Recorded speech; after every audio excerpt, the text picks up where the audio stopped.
예수께서 들으시고 놀랍게 여겨 따르는 자들에게 이르시되 내가 진실로 너에게 이르노니 이스라엘 중 아무에게서도 이만한 믿음을 보지 못하였느니라. 마태복음 8장 10절 말씀. 아멘. 할렐루야. 오늘도 좋은 날입니다. 이용호 목사입니다. 오늘의 원포인트 묵상 본문은 마태복음 8장 10절 말씀입니다. 예수님은 공생의 첫 번째 사역지였던 갈릴리의 가버나움으로 들어가십니다. 가버나움의 백부장은 예수님을 감동시킨 믿음의 사람이었습니다. 그에게는 중풍으로 고생하는 하인이 있었습니다. 백부장은 로마 군대의 지휘관으로 보통 주인이라면 하인의 고통을 대수롭지 않게 여겼을 것입니다. 하지만 그는 자애로워서 예수님께 하인의 병을 고쳐달라고 간구했습니다.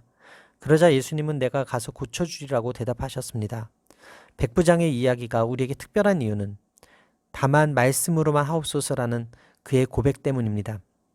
그는 예수님이 말씀만으로 치유하실 수 있는 분임을 확신했습니다.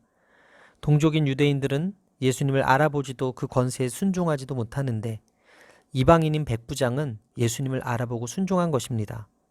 예수님의 권세를 알고 순종하는 것은 혈통이나 출신 혹은 경력으로 되는 것이 아닙니다. 예수님은 그의 믿음을 놀랍게 여기시며 내 믿음대로 될지어다 라고 말씀하십니다. 내 믿음대로 될지어다라는 말씀은 마태복음에서 자주 나오는 말씀입니다. 백부장이 믿은 대로 된다는 것입니다. 하나님의 은혜는 무한하십니다. 그러나 하나님의 역사를 보는데 필요한 것은 말씀대로 이루실 것을 확신하는 믿음입니다. 백부장은 예수님의 도우심을 구하면서도 자신의 방법이나 생각을 주장하지 않습니다. 다만 말씀으로만 하옵소서라는 간구는 예수님의 권세에 백부장이 순종을 표한 것입니다. 예수님을 주어로 놀랍게 여기다라는 단어를 사용하는 경우는 이 구절과 마가복음 6장 6절 뿐입니다. 예수님이 정말로 놀라셨음을 강조한 것입니다. 지금까지 만나셨던 이스라엘 사람들 가운데 이 백부장만큼 예수님의 권세를 인정하고 절대적으로 의존할 자가 없었다는 것입니다. 공교롭게도 그러한 믿음의 소유자들은 유대인들이 무시하던 이방인들입니다. 백부장의 믿음은 포로기에서 새 출애굽 역사로 회복된 이스라엘 가운데 이방인들이 포함될 것을 암시합니다. 반면 유대인들은 불신앙으로 인해 아브라함 언약 성취에서 배제될 수 있습니다. 그래서 예수님은 경고하십니다. 그 나라의 본 자손들은 바깥 어두운 데 쫓겨나 거기서 울며 이를 갈게 되리라. 따라서 오늘의 원포인트 메시지는 믿음의 반응입니다. 오늘의 삶의 적용 포인트는 예수님을 놀라게 한 믿음을 가지고 살겠습니다 입니다. 예수님이 말씀을 가르치시고 수많은 이적을 행하시면서 사람들에게 기대하셨던 반응은 한 가지 믿음의 반응입니다.